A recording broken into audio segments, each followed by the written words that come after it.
मी भारती. झटपट स्वादिष्टमध्ये आपले खूप खूप मनापासून स्वागत. आज मी तुम्हाला दाखवणार आहे खुसखुशीत कुरकुरीत अशी खमंग कोथिंबीर वडी. खायलाही खूप छान लागते, अगदी टेस्टी.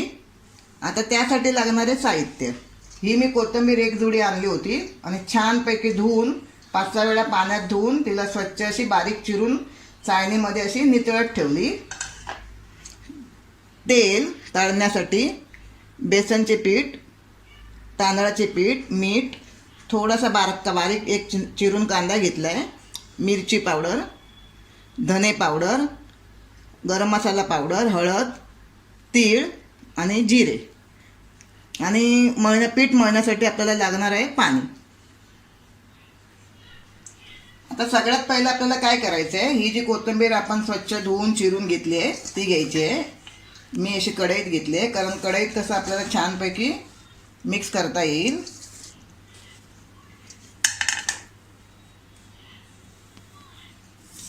बेसनचे पीठ घ्यायचे आहे. जेवढं लागेल तेवढं आपल्याला बेसनचं पीठ घ्यायचं आहे. कमी जास्त सुद्धा वापरू लागतं आपल्याला, म्हणून मी जरा या बाउलमध्ये थोडं जास्तच घेऊन ठेवलं आहे. जेवढी आपली कोथिंबीर असेल त्या हिशोबाने आपल्याला हे सगळं साहित्य घ्यायचं आहे. हे मी तांदळाचं पीठ घेतलं आहे 1.5 चमचा. नेहमी आपण जो जेवणात वापरतो नॉर्मल चमचा, त्या चमच्यानेच घेतलं आहे. चवीनुसार मीठ,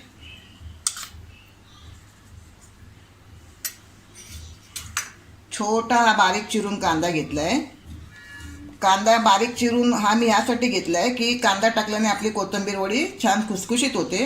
आणि बेसनचे पीठ शक्यतो आपण घरी दळूनच घ्यायचं आहे, घरी दळूनच आणायचं आहे, कारण बाहेरून रेडीमेड आणलेले पीठ हे आपलं चिवट असतं आणि त्याच्याने मग आपल्या वड्या चिवट होऊ शकतात, खुसखुशीत खमंग होणार नाहीत.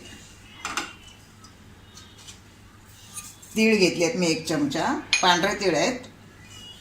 हे जिरं आहे 1 चमचा, धने पावडर, गरम मसाला पावडर, हळद आणि हे 2 चमचे मी तिखट घेतलं आहे. आता हे आपल्याला सगळं एकत्र टाकायचं आहे.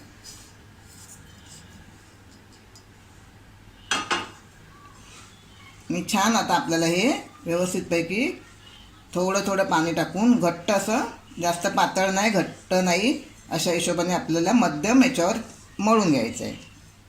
पाणी आपल्याला अंदाजानेच घ्यायचं आहे, कारण कोथिंबीर ज्यावेळेला आपण धुतो त्यावेळेला कोथिंबीरमध्ये पण थोडंसं पाणी असतं, म्हणून पटकन एकदम पाणी ओतायचं नाही आपल्याला त्यात.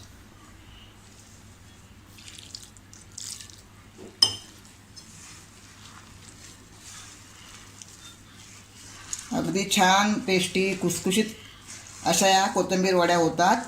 फक्त मी सांगितलेल्या टिप्स लक्षात ठेवा.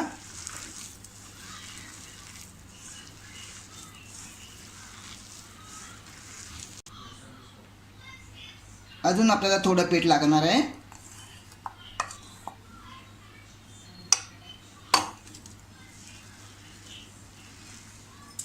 थोडं पाणी घेऊ.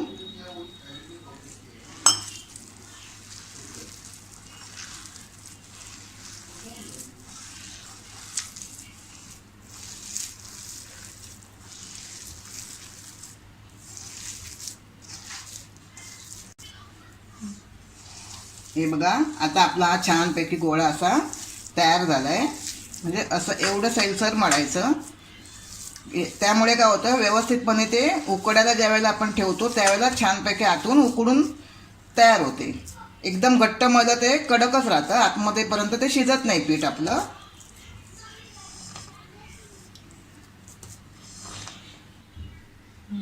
आता मी चाळणी घेतली आहे. ह्या चाळणीला आपण थोडंसं तेल लावूया.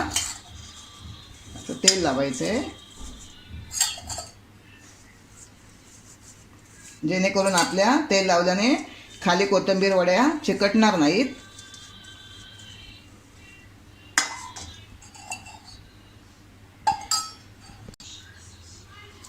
आता आपण याचा छानपैकी या पिठाचे रोल करून घेऊया.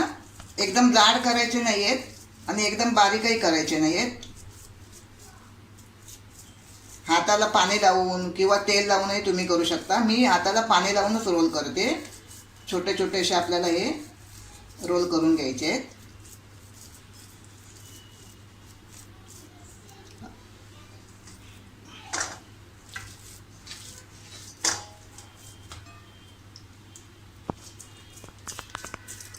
पाण्यामुळे काय होतं, आपल्या हाताला हे पीठ मिश्रण चिकटत नाही.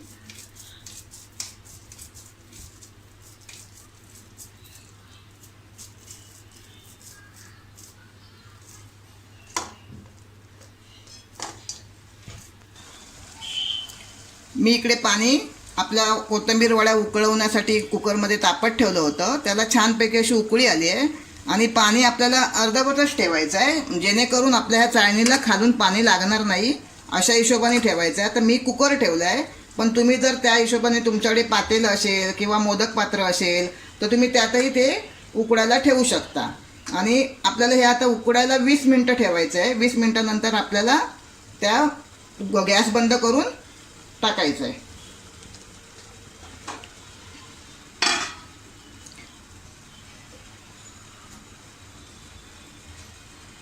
वीस मिनटं आता आपण वाट बघूया.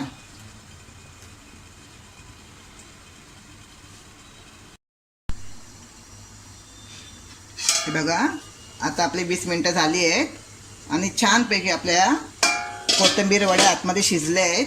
आपण गॅस बंद करूया आणि पूर्णपणे या थंड झाल्यानंतरच आपल्याला त्याच्या वड्या कापायच्या आहेत आणि नंतर ते आपल्याला डीप फ्राय तळायच्या आहेत. आता आपण हे गार होईपर्यंत वाट बघूया. या बघा, आता आपल्या ह्या वड्या एकदम छानपैकी गार झाल्या आहेत. आता आपल्याला याचे मध्यम आकाराच्या आपल्याला वड्या कापून घ्यायच्या आहेत. गार झाल्यानंतर काय होतात, वड्या सहजपणे आपल्या अशा कापल्या जातात, कुस्करत नाहीत. हे बघा, छान अशा एकदम जाडही नाही कापायच्या आणि एकदम पातळही नाही कापायच्या.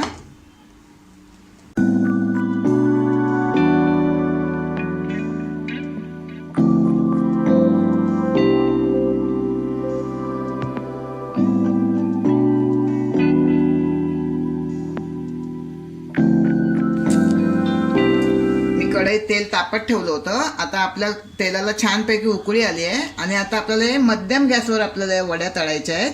कारण मध्यम गॅसवर तळल्याने वड्या छान आतून शिजल्या जातात आणि खरपूस अगदी खुसखुशीत आणि कुरकुरीत होतात. आता मी वड्या सोडते, तळून घेते.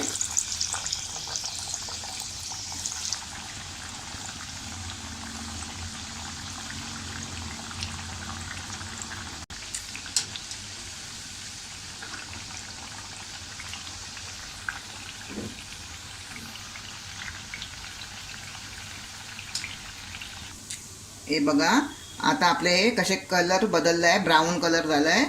असा होईपर्यंत आपल्याला गोल्डन ब्राऊन कलर येईपर्यंत आपल्याला या वड्या तळून घ्यायच्या आहेत.